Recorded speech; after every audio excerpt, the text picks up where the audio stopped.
한빛교회 말씀 묵상의 시간 함께 하신 여러분들 주님의 이름으로 환영합니다. 하나님 나라는 과연 어떠한 곳인가? 하나님 나라는 누가 차지하는 것인가? 하나님 나라에 대한 모습을 우리 계속해서 함께 살펴보고 있습니다.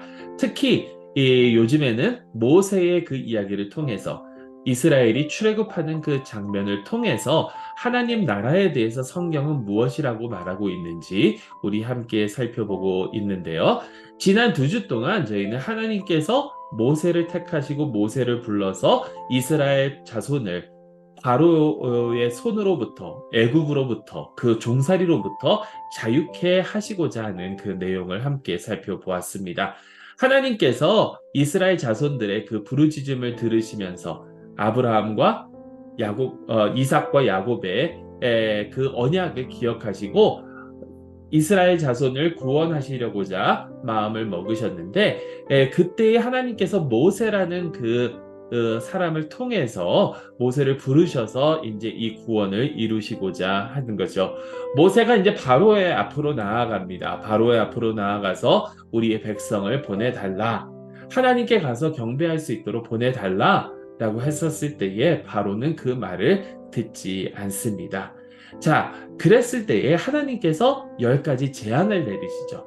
10가지 재앙을 내리실 때에 처음에는 그 재앙이 별로 먹혀 들어가는 것 같지 않지만 재앙이 강해지면 강해질수록 바울의 마음이 흔들리다가 이제 그래 좋다 너희가 가도 좋다라고 이렇게 이야기하다가 또 마음을 바꾸는 그런 내용을 우린 성경을 통해서 보게 되죠.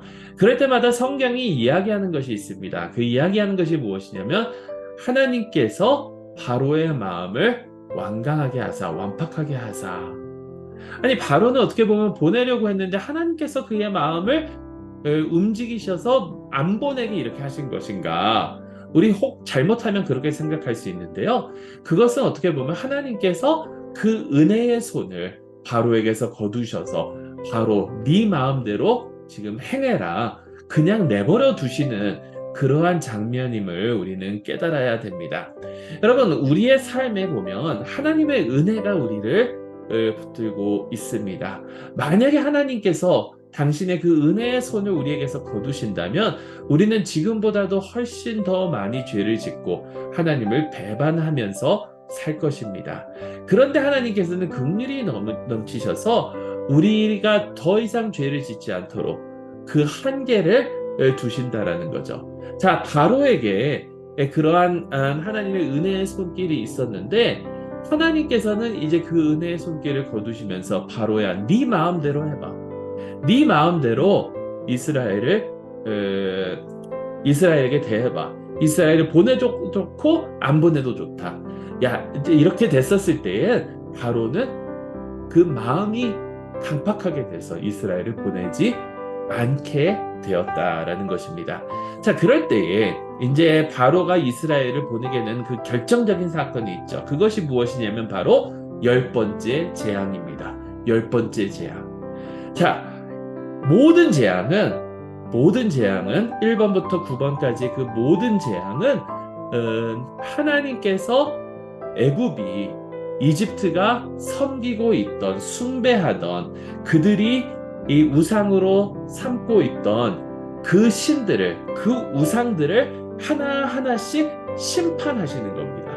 그것을 우리는 깨달아야 돼요. 그들이 이게 우리의 삶, 이게 우리를 도와주는 것이고 이게 우리의 삶을 좋게 해주고 이것만 있으면 우리가 된다라고 여겼던 것들, 그들이 우상으로 섬겼던 것들. 여러분 계속해서 말씀드리면 우상은 무엇입니까? 우상은 결국 우리의 마음속에 우리가 간직하고 사모하고 그것을 하나님보다 더 중요시 생각하고 우리 자신을 위한 거잖아요. 우리의 욕심을 위한 겁니다.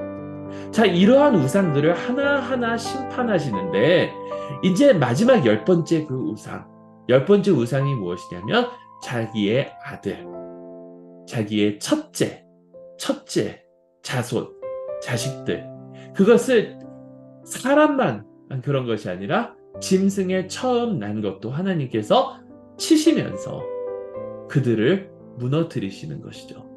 자, 이럴 때에 이스라엘 자손들은 그 첫 번째 자녀가 죽임을 당하는 그 하나님의 심판 가운데에서 보호가 됩니다. 자, 그 내용이에요. 6월절에 대한 내용인데 쭉 우리가 전부를 다 살펴볼 수는 있겠지만 특히 이 말씀을 한번 나누고자 합니다. 출애굽기 12장 11절에서 13절 말씀입니다. 제가 봉독합니다. 너희는 그것을 이렇게 먹을지니 허리에 띠를 띠고 발에 신을 신고 손에 지팡이를 잡고 급히 먹으라. 이것이 여호와의 유월절이니라. 내가 그 밤에 애굽 땅에 두루 다니며 사람이나 짐승을 막론하고 애굽 땅에 있는 모든 처음 난 것을 다 치고 애굽의 모든 신을 내가 심판하리라. 나는 여호와라. 내가 애굽 땅을 칠 때에 그 피가 너희가 사는 집에 있어서 너희를 위하여 표적이 될지라. 내가 피를 볼 때에 너희를 넘어가리니 재앙이 너희에게 내려 멸하지 아니하리라. 아멘. 하나님의 말씀입니다. 자, 여러분 여기에 되게 중요한 내용이 나와요. 모든 재앙이 애굽의 신들을 심판하는 거라고 말씀드렸습니다. 애굽의 우상들을 심판하는 것이라고 말씀드렸습니다. 여기에 애굽의 모든 신을 내가 심판하리라 라고 오늘 그 말씀이 저에게 전하고 있습니다. 자, 그 신들은 우리의 욕심을 채우는 도구, 수단이라고 또한 말씀을 드렸습니다. 우리가 하나님보다 더 중요시 생각하고 우리가 하나님보다 이것이 더 귀하다라고 생각하고 하나님보다 더 우선순위로 두는 그런 것들, 우리의 우상들, 결국에는 그 우상 때문에 망한다라는 것. 이 세상의 나라를 쫓는 사람들, 이 세상의 이치를 쫓는 사람들, 이 세상이 추구하는 것들, 그것들이 우리의 우상이 되어버리면 우리는 결국 그것으로 망하게 되어버린다는 거예요. 10가지 재앙들, 뭐 나일이 피로 되는 재앙, 개구리, 메뚜기 등등 여러 가지 그 재앙들, 그것들은 그들이 우상으로 섬겼던 것인데 결국 그것으로 망한다라는 거예요. 성경을 보게 되면 그런 이야기들이 얼마나 많이 나오는지 몰라요. 하만과 에스더의 이야기 기억나시죠? 모르가이를 죽이기 위해서 하만이 만들었던 것이 결국 자기의 심판의 장소가 되는 것입니다. 내가 섬기는 신이 결국에는 내 심판의 장소가 된다는 거예요. 애굽이 우선으로 생각했던, 바로가 우선으로 생각했던 자기의 아들, 왕으로서 세자, 그 대를 이어가는 것이 얼마나 중요합니까? 그렇게 귀하게 여겼던 그 아들이 죽임을 당합니다. 근데 하나님 나라는 이거거든요.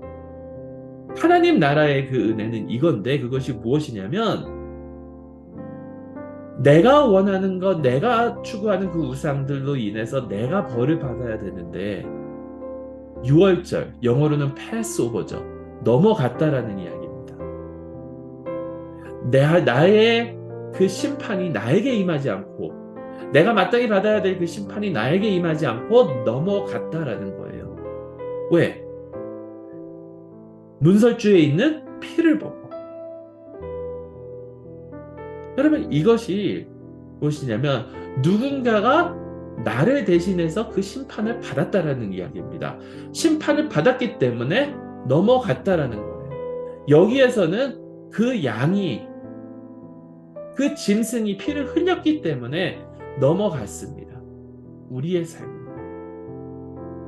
우리도 마땅히 심판을 받아야 마땅하지만 하나님의 그 심판이 우리를 넘어가는데 그 이유가 무엇이냐면 바로 우리 주 예수 그리스도께서 그 심판을 대신 받으셨기 때문이라는 거죠. 하나님의 나라는 그러한 예수님을 의지하는 자의 것입니다.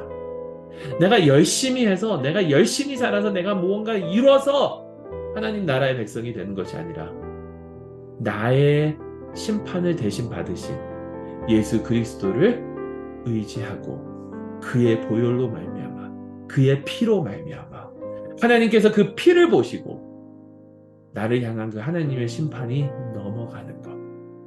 그게 하나님 나라의 열쇠이고 그것을 의지하는 그런 예수 그리스도를 의지하는 우리가 바로 하나님 나라의 시민이 될 수 있는 자격이 주어진다라는 거예요.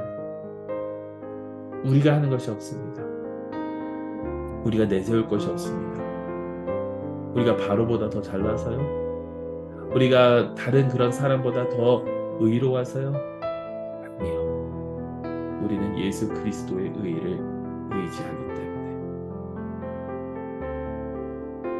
이게 하나님 나라를 유업으로 약속받은 자들의 조건입니다. 예수 그리스도를 의지하는 것. 자, 그렇다면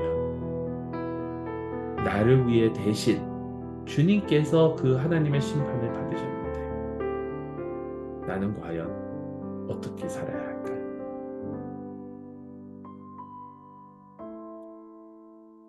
하나님의 은혜에 대한 감사가 저희의 삶 가운데 끊이지 않기를 간절히 소망합니다.